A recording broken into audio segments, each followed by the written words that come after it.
Kalau zikir sudah dekat dengan Allah, nggak usah sholat lagi. Maka kalau Anda menemukan yang seperti ini, kata beliau, jauhi, karena itu mengajak pada kesesatan. Anda datang tiba-tiba, ya mungkin panggilannya kiai gitu kan, ya pakai jubah lebih lebar daripada Batman. Kadang-kadang kan tertukar lah sekarang. Sekarang atribut kiai dengan dukun itu disama-samain, ini susah gitu kan. Pakai datang, Anda konsultasi, nanya, Anda nggak tahu, karena nggak tahu, tiba-tiba waktu zuhur tiba, Allahu Akbar, Anda tanya, Pak Yai kok nggak sholat dulu kita? Ada ini. Kalau Pak Yai fisiknya di sini, rohnya sedang sholat.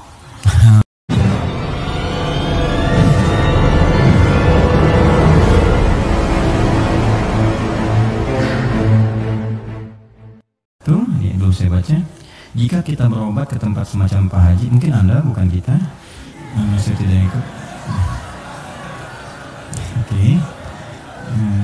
Jika Anda berobat ke tempat semacam Pak Haji yang orang sebut, lalu Anda dikasih obatnya, air minum, dan doakan, apakah itu masuk syirik atau bagaimana Ustaz? Mohon pencerahannya. Tergantung. Jika Anda minta doa, tabarruk dengan doa itu wasilah supaya mohon berdoa, doakan kepada Allah. Anda bisa berdoa sendiri, minta, ya, dan bisa saling mendoakan. Nabi kan saling mendoakan dengan sahabat. Doakan, bahkan Nabi minta dibacakan oleh Abdullah bin Mas'ud Al-Quran.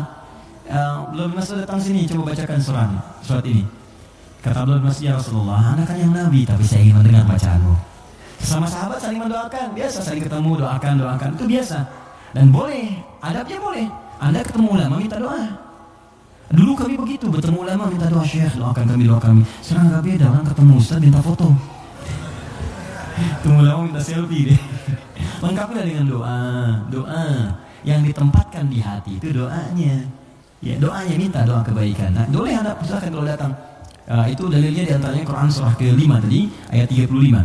Ya ayyuhalladzina amanu taqullaha wabtaghu ilaihil wasilah. Hai orang-orang beriman, tingkatkan takwamu kepada Allah dan cari wasilah untuk mendekat kepada Allah.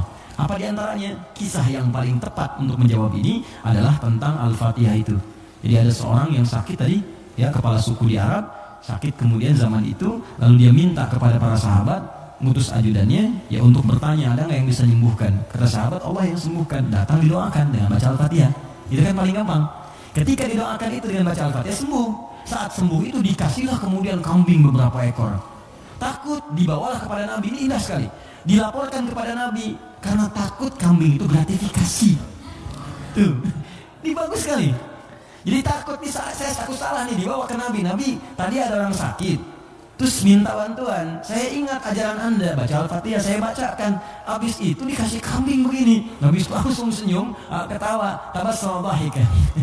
Gitu ya, kurang lebih. Kata Nabi, tahu dari mana engkau Al-Fatihah bisa punya manfaat seperti itu? Maka kata Nabi, bagikan kambingnya, coba berikan aku bagiannya.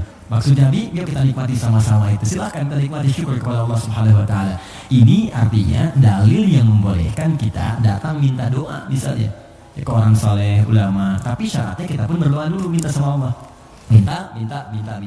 Lalu Allah lebih senang kita minta kepada Allah dengan bahasa hati kita. Setelah itu kita berwasilah minta pada orang saleh yang baik, minta kebaikan, lalu dia doakan kepada kita semua. Jelas di sini? Baik.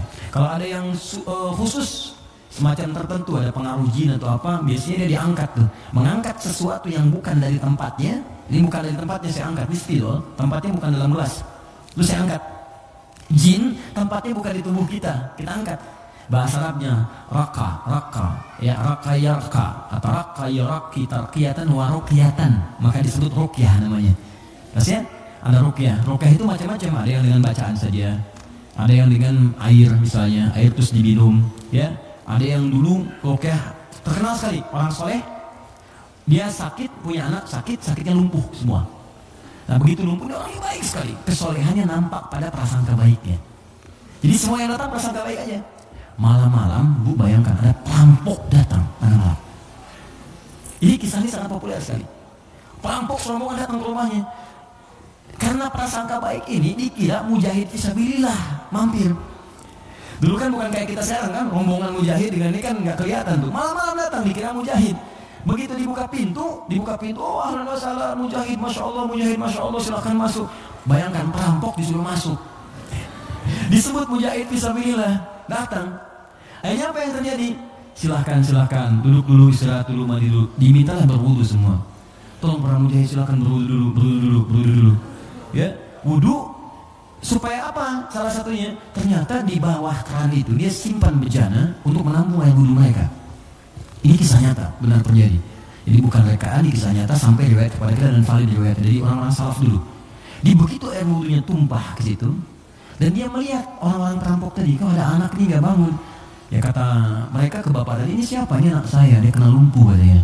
Oh gitu, dan itu dijamu dengan makan semua. Udah rapi, suruh wudu, makan, pulang mereka. Nah, begitu pulang, ini yang menarik. Beberapa pekan kemudian datang lagi. Dibuka lagi yang mujahid, katanya Masya Allah. Yang buka siapa? Yang buka anak yang lumpuh tadi. Buka langsung, kaget loh. Kemarin kan lumpuh dia, sekarang bisa buka katanya kan. Lalu bapaknya keluar nyambut lagi, Masya Allah, karena mereka berkahan dari jihad anda bayangkan. Karena positif thinkingnya. Bertanya, ini kenapa bisa sembuh? Air wudhu, masih ingat gak air wudhu yang pernah engkau pakai itu dalam wudhu itu? Saya mandikan kepada anak saya, dengan izin Allah sembuh dia. Perhatikan ketika seorang berprasangka baik kepada Allah Subhanahu wa Ta'ala akan berubah segalanya. Lalu perampok tadi kemudian terjatuh semuanya, nangis tersungkur, sujud di hadapan Allah Subhanahu wa Ta'ala, nangis tobat di situ. Sebetulnya kami bukan mujahid, kami perampok katanya. Dan sebagainya, tobat. Jadi bayangkan hanya dengan wasilah anak yang lumpuh dalam keadaan tadi dia menjadi mulia seluruhnya.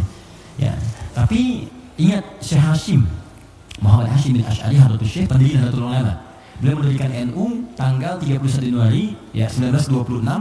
Itu beliau mendirikan NU, punya kitab 19 kitab. Di kitab kedua namanya Risalah Ahlus Sunnah wal Jamaah. Di halaman yang ke-12 paling kiri sebelah bawah. Ya, itu beliau sampaikan gini. Hati-hati. Wa minhum al-abahiyuna, hati-hati ada aliran yang menyimpang di tanah Jawa.